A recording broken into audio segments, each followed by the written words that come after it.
The Jimmy Kimmel fiasco just keeps growing and growing. Analysts are now telling Disney it's time to be throwing in the towel when it comes to ABC. No, really. Major analysts, are telling Bob Iger and Disney to close down their ABC networks and go strictly into streaming. Is that something that they'll be believing at the House of Mouse? Is it realistic? Folks, we've got the info you need to know.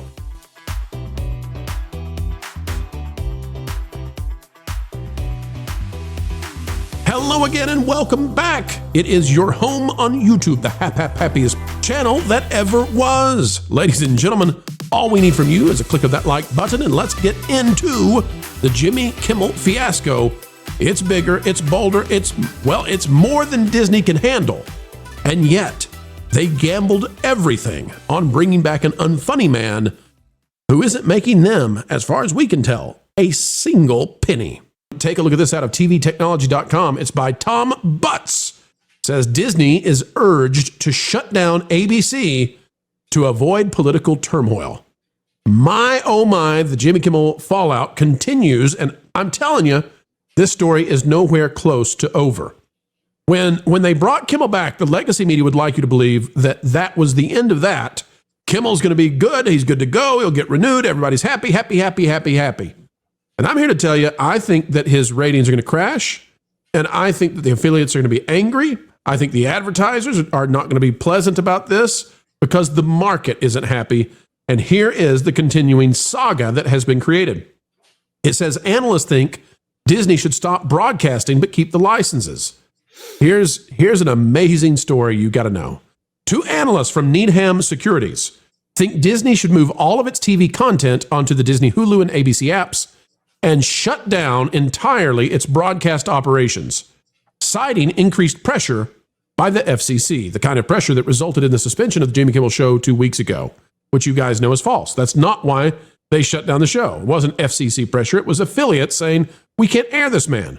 Needham Securities analysts Laura Martin and Dan Medina, in a note released last week, recommended that Disney keep its broadcast licenses but shut down broadcast operations. Putting the licenses up for sale just puts Disney at risk of more FCC interference into its affairs, the analyst said in an article in Forbes. Here's what they say about the money side of this.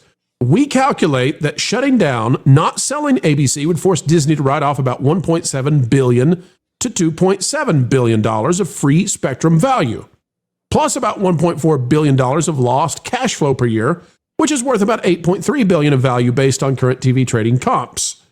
They go on to say that although it's unlikely that Disney would follow the advice, given the lucrative live sports contracts, the fact remains that revenues from local stations and estimated $4 billion in revenues in 2024 continue to decline, Martin and Medina wrote. So now we're at the point where they are trying to convince Disney to completely drop ABC and move totally into streaming. No more networks for Disney. And this to me is just amazing that the Jimmy Kimmel fallout has reached this level. Like, we are trying to save a man who is at best in third place in late night, whose contract is up in August, who cost them probably tens of millions of dollars in losses every year, whose ratings dropped 50% from January to September, whose ratings have dropped something like 70 to 80% over the last 10 years. This guy saving his buttocks culture is worth dropping all of ABC.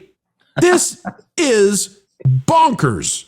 It's bonkers culture. Help me understand. What are they thinking?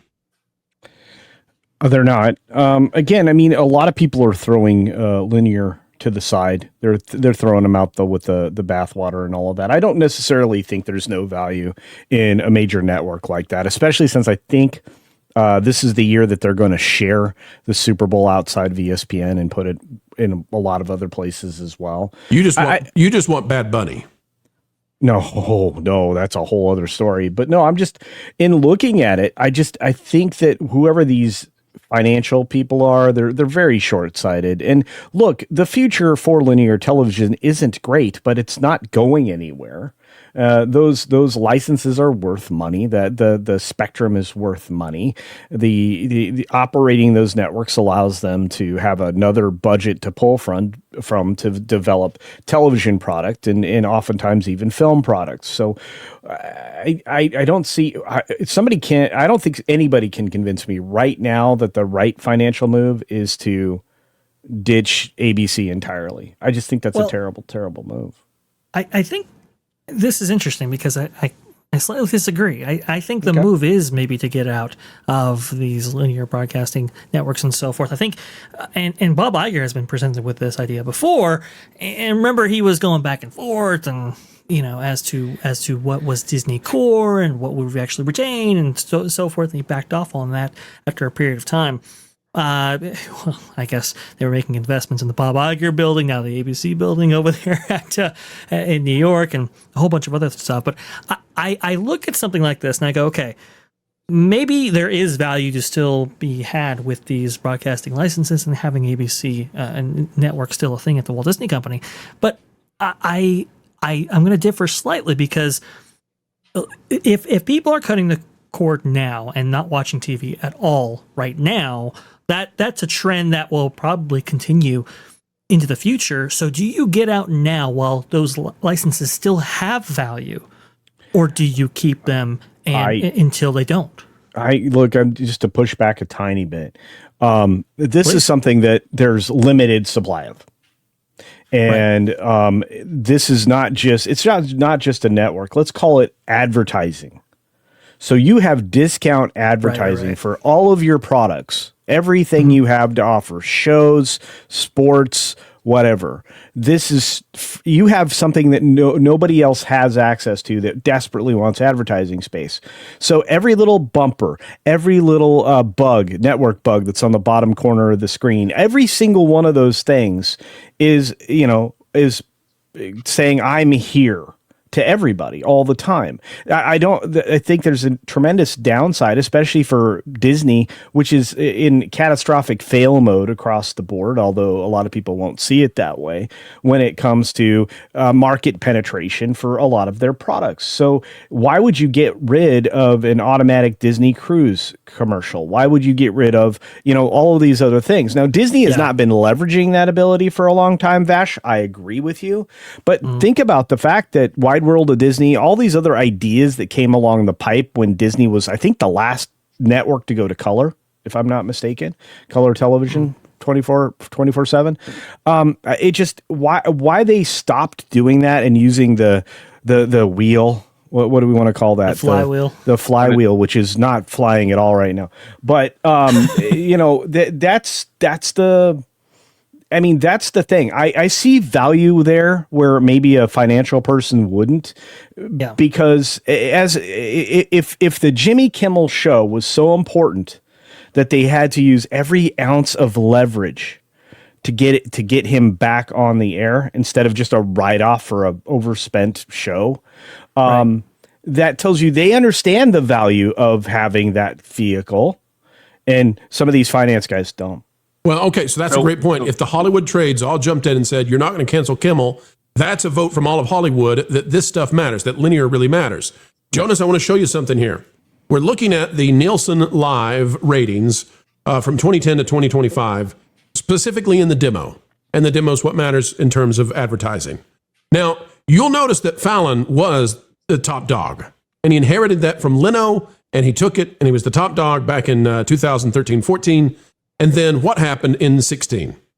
Fallon did the thing where he had Trump on, he was kind and gracious with him, and he got berated for it, and then his ratings crashed down to the same levels as Jimmy Kimmel and Colbert. Now, Jimmy Kimmel was at one point at 0.71, which is less than half of what The Tonight Show had as its apex. Jimmy Kimmel had a 0.71. As of the last time this was rated, which was last season, he's at a 0.16. Folks, we have seen that Jimmy Kimmel has dropped 50% since January. So it should not be at all shocking that Jimmy Kimmel would be below 0.1. He might be at like 0.09 or something like that right now. I mean, it's a tremendous fall off. Jonas, here's the thing. If letting somebody like that go who has had a 60, let me see my numbers again. Let's see here. He's had a 77% drop in the demo since he took over. Since Jimmy Kimmel has been in charge, 77% decline, and we don't even know about the 50% from this year yet. That's not included.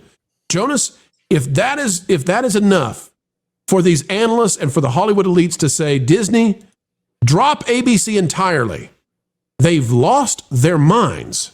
Yeah. Right. It's an interesting point. And I believe this came from Needham, which we've had some interactions with them in the past. Are they nice to us, Jonas? Do we like them? I don't know. Yeah, they're nice enough. I would say professional courtesy kind of thing. The thing that I would say with ABC is the same thing as with radio. If you know who is watching television, broadcast television, and still watches late night television, that is so specific that might be the people who are grandparents funding Disney vacations that are not aware that all of the current stuff is garbage and that Epic Universe is over there. And by the way, your back might ache after, and might feel ill after riding one of our heavily screen-based rides. I'm being a little hard on Universal as I say this, because the older demographics, and I don't mean 40s, I mean like 60s and 70s, would be more interested in a Disney vacation than a Universal vacation. Maybe that's why they need ABC right now, is for the demographics that they can reach that are actually thinking about spending ridiculous amounts of money on the parks. That's a very specific niche of people, though. The kind where you know that they're watching, and if you're going to start selling a medication or something like that is specifically for elderly people, that you want to have something like an ABC so that you can reach a very specific, forgive me for saying this, maybe a little bit behind the times kind of audience. Well, let me say this too, Vash, real quick. Vash, going to you on this one. Yes, please. Let's assume for a minute that Trump and the Trump administration know things that sometimes go beyond what we know at the time. Let's assume that. Mm-hmm. Okay? So we've done a story about the Hollywood trade agencies apparently came together and said, you're not going to cancel Kimmel, right? Okay. So you got this deal now where people are saying, hey, the FCC is involved in trying to, meddle, so just get rid of ABC entirely. Vash, what are the chances you think that maybe the Trump administration got wind that the Hollywood agencies were doing that? And maybe that's where this 100% tariff on all foreign-made films is coming from. And maybe it's not really Disney versus Trump. Maybe it's Hollywood versus Trump. Oh, yeah. And maybe ABC and Disney are just dumped in the middle of this. I don't want to defend Bob Iger, but I'm looking at it and I just wonder, is Trump playing a game here where he knows that they can't go back to California, but they can't afford to be in the UK any longer with the tariffs, and he's hurting them in a big way? I don't know. What do you think about all that? It might be. I mean, if you were to move all production back, though, I would think that you would have to involve LA just a little bit, just because of the sheer amount of productions that are going to be in production and the soundstage space that you need and so forth. But that's a very interesting dynamic. I think it's clear to me, at least when looking at ABC, that sports ball is keeping it alive. that's for sure right now, and I think that's where the most of the value from these advertisers are from. But when it comes to like the tariffs and so forth, I mean, Trump is no fan of Hollywood, that's for sure. But I do feel that he is at least attempting to do something for the American people by bringing these productions back, having those unions be part of these productions, having the lighting technicians, the gaffers, and so forth return to set rather than utilizing UK facilities and so forth. I think that there's a dynamic too. And foreign films like K-pop Demon Hunters and Demon Slayer, those have been doing very, very well as well. Go ahead, Culture. No, it's just, we actually were talking about this. Vash is very thoughtful on this, and I'll just add to what he's saying. They have a union problem in California. That's what it is. And that issue doesn't go away. They also have some other issues as well. I think that one of the foresight in the tariffs is exactly what Vash mentioned last, which is these foreign films may get pushed to being developed in the States, because they have a $21 million budget. They don't want to spend $21 million to get that into just the United States, even though it would add profit. It'd be less profitable than actually making it in the United States, perhaps. And I think, that'll move some animation that's maybe done in France here, and it'll move perhaps the animation that moved to Canada back here. So I think that there's a lot of things to a tariff like that might compel studios to return to producing films in the United States. And I don't think there's any problem with that. But again, we have to roll back a little bit to what Pro was saying and take a look at who owns the media companies now. See, it's not just its own entity anymore. It's owned by someone else.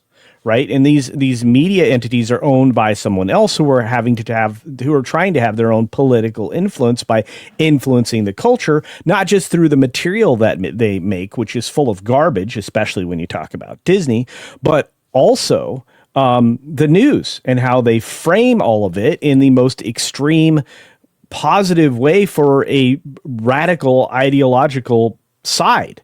And it really does. It's what's turning. This is the thing they don't see. They're turning away their audience with their political ideology, not necessarily because they're not making things that people could watch if it was absent that ideology. But when they do that, and we've seen this before with Disney specifically, they pull the actual story out of the thing, because the story is all about the ideology. It's not about an actual story anymore. And that's why I think we can point to the recent failure for Disney films in the Elio film. So, but anyway, we need to have a conversation about who owns these media companies, who controls them, and what is their political ideology, because right now they've made everything political. So a vehicle of what should have been entertainment or news is now just politically directed. That's all. And that's why Disney lost the war over Jimmy Kimmel. Well, let's talk about that real soon. We need to do some videos on that, some exposés. Marvin, as I'm looking at the possibility of ABC going away, I don't think it's going to happen. The only reason I don't think it's going to happen, though, is, as we said, the sports balls, right? So like the NFL.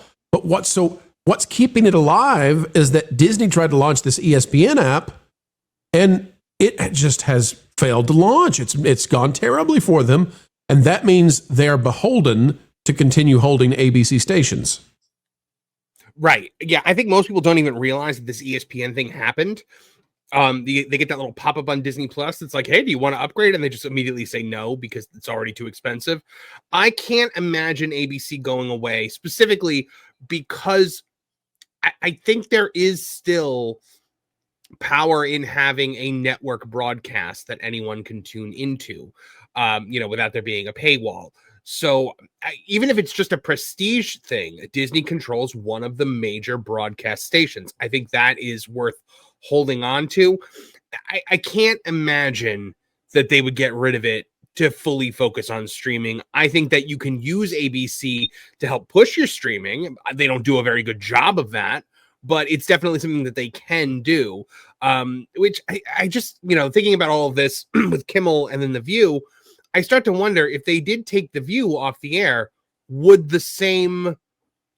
be the same outcry? Maybe not before, but now there definitely would be, Marvin, because now they once you let them know they can win this way, where the Hollywood trades come out and say, screw the market, screw the advertisers, screw the affiliates, you're going to do what we tell you to do. Once you give into that, guess what? They'll do it anytime they don't like what you decide for your company and for your shareholders. This was the shareholders being subjugated to the will of a bunch of Hollywood talent agencies and the Hollywood machine, shareholders being subjugated to that. And then it's also the issue of, guess what, ladies and gentlemen? Disney cannot decide what works and what doesn't work on their own channels. They're not allowed to. And the United States is not allowed to respond in a capitalist marketplace kind of way. Hollywood gets to say. So they'll do it again. Yeah.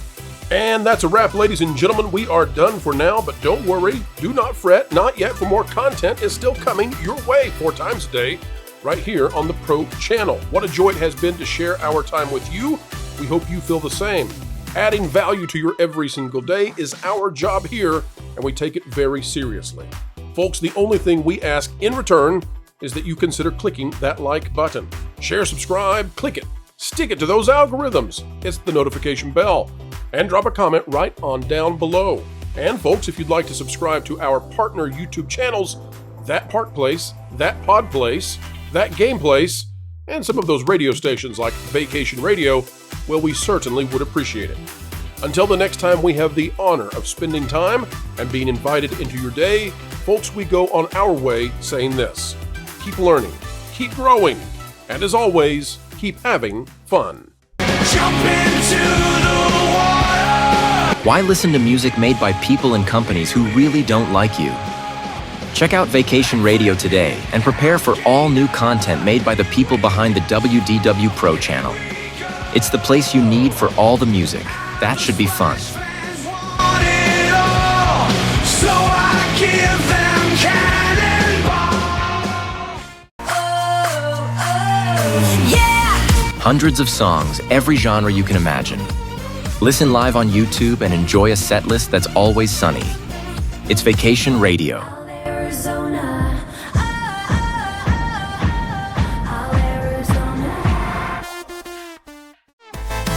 Pineapple pizza, Hawaiian ice freeze, yeah. Can't wait to be up. 3 days of you and me. What are you waiting for? Every WDW Pro video has a link to Vacation Radio in the video description. Try it out and subscribe today.